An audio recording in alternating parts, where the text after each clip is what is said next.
অনেক দিন আগে যদিও জগদ্ধাত্রী পুজো চলে গেছে, বাট আমার এই ব্লগগুলো এডিট করাই হচ্ছে না, মানে টাইমই পাচ্ছি না একদম। তো আজকে ভাবলাম একটু সময় করে ব্লগগুলোকে এডিট করি।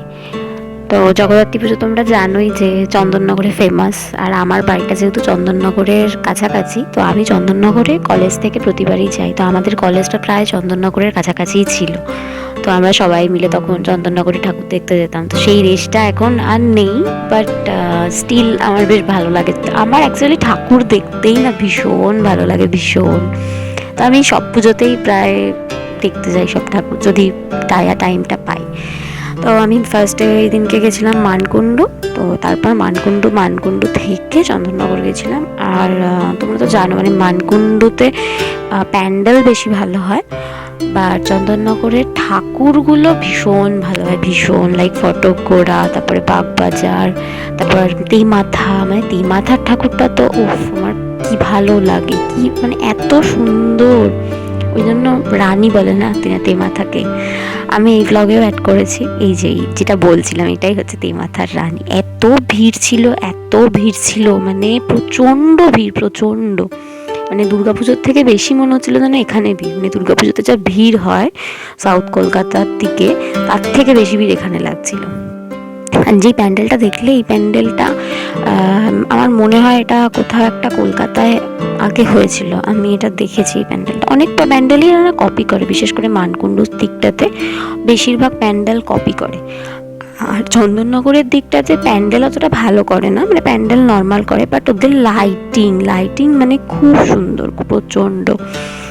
আর ওদের ঠাকুর নিয়ে কিছু বলারই নেই। মানে আমাদের কলকাতায় যেমন দুর্গাপুজোতে মানে থিম ওয়াইজ ঠাকুরটা করে, মানে থিমটা যেমন হবে সেই ওয়াইজ ঠাকুর করে, বাট ওখানে নয়, ওখানে সব প্যান্ডেল সেম করে, মানে সব ঠাকুর সেম করে, মানে ঠাকুরগুলো সব ঢাকের সাজ দিয়ে সেম ঠাকুর করে।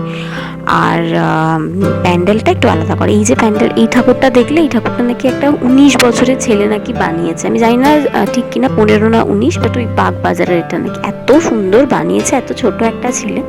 আর এটা হচ্ছে ফটকগোড়া, আমি ফটকগোড়া দিয়ে দেখা শেষ করেছি। আমার ভীষণ ভালো লাগে ফটকগোড়া, মানে ভীষণ সুন্দর লাগে। ঠাকুরের মুখটা এত সুন্দর মনে হয় যেন ওখানেই দাঁড়িয়ে থাকি, ওখানেই।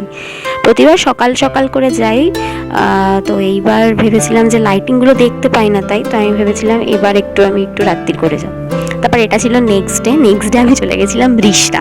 তো চন্দননগরে যেদিনকে পুজো শেষ হয় লাইক নবমী, সেদিনকে আমাদের রিষ্টা এখানে ষষ্ঠী।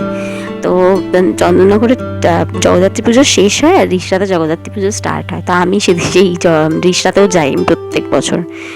তো আমি মা বাবার সাথে যাই, বা সেদিনকে আমি ফ্রেন্ডদের সাথে গেছিলাম। আর রাতে কি সুন্দর, মানে ওখানেও খুব সুন্দর হয় ঠাকুরগুলো, প্যান্ডেলগুলো খুব ভালো। মানে অনেকেই জানে না, মানে রিষ্টা সম্বন্ধে অনেকেরই আইডিয়া নেই, বাট আমি যেহেতু রিষ্টার কাছাকাছিই থাকি, মানে রিষ্টার আগের কন্যগড়, আমি ওখানে থাকি, তো তাই জন্য আমার মানে ছোটো থেকে আমি রিষ্টাটা বেশি দেখি। চন্দননগর তো আমি জাস্ট কলেজের জন্য আমি চন্দননগরটা দেখি। তো এখানেও ঠাকুরগুলো এবার খুব সুন্দর করেছিল, আর প্যান্ডেলগুলো তো অবভিয়াসলি থিম ওয়াইজ করেছিল। এখানে থিম মানে এখানে অনেক প্যান্ডেলের থিম ওয়াইজ করে, মানে থিম যেমন হয় সেই বেস করে ঠাকুরগুলো বানায়, বাট এখানেও এবার ঠাকুরগুলো খুব সুন্দর করেছে। এই যে ঠাকুরটা, এটা দেখো অনেকটা চন্দননগর স্টাইলে করেছে, খুব সুন্দর করেছে। তো এইভাবেই আমার জগদ্ধাত্রী পুজোটা কেটেছিল বেশ মজা করে। দুর্গাপুজো যেমন সুন্দর করে কেটেছে, কালী পুজোও তেমন, জগদ্ধাত্রী পুজোও তেমন। ব্যাস এই আর কি। ভালো লাগলে ছোট্ট করে একটা লাইক, শেয়ার, সাবস্ক্রাইব করে দেবে। Bye, thank you.